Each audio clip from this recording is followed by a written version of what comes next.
This is Jeff Blood's Blood Dot Fly. It was developed for use on Great Lakes tributaries, but works really well whenever eggs are on the menu, probably because it looks so realistic when wet. For steelhead, I like a Lightning Strike SE3 hook in size 10. Begin by getting the 2X heavy, 2X short hook firmly secured in the jaws of your tying vise. For thread, I've loaded a bobbin with a spool of white UTC 140 denier, but you can use a color to match the egg yarn if you like. Get your thread started on the hook shank behind the eye and take a few wraps rearward before snipping off the tag. I believe Mr. Blood used regular glow bug yarn for the fly, but here I'm going to use two different colors of McFly Foam. The lighter orange for the majority of the egg and the darker orange for the blood dot. McFly Foam sort of comes in strands, so strip one about this size free from the lighter hank, then pull a similar size strand from the darker one, but split this in half.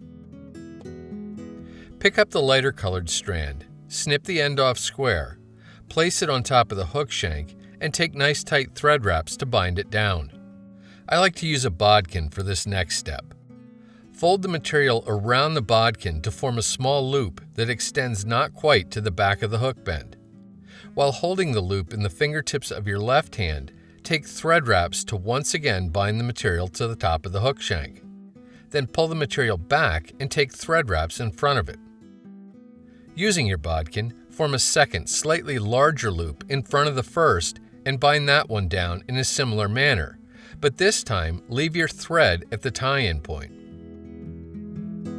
Pick up one of the thinner strands of darker yarn and trim one of its ends off square and bind that down to the top of the hook shank. Pull all the material back to expose the hook eye and take a couple of wraps around the shank. Once again, use your bodkin to create a loop with the lighter material about the size of the first. After securing the loop, pull the remaining material back and take a couple of wraps behind the hook eye. Reach for your whip finish tool, and while pulling all the material back, do a 4 or 5 turn whip finish immediately behind the hook eye. Be sure to seat the knot well, then snip or cut your tying thread free.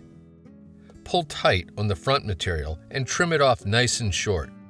Then pull on the blood dot material and trim it off short as well.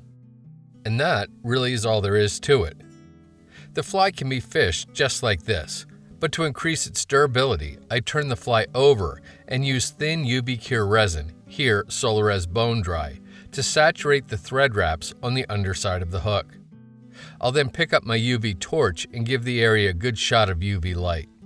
I found that doing this makes this rather durable fly last even longer. Try tying the blood dot in different sizes and color combinations. You really can't go wrong.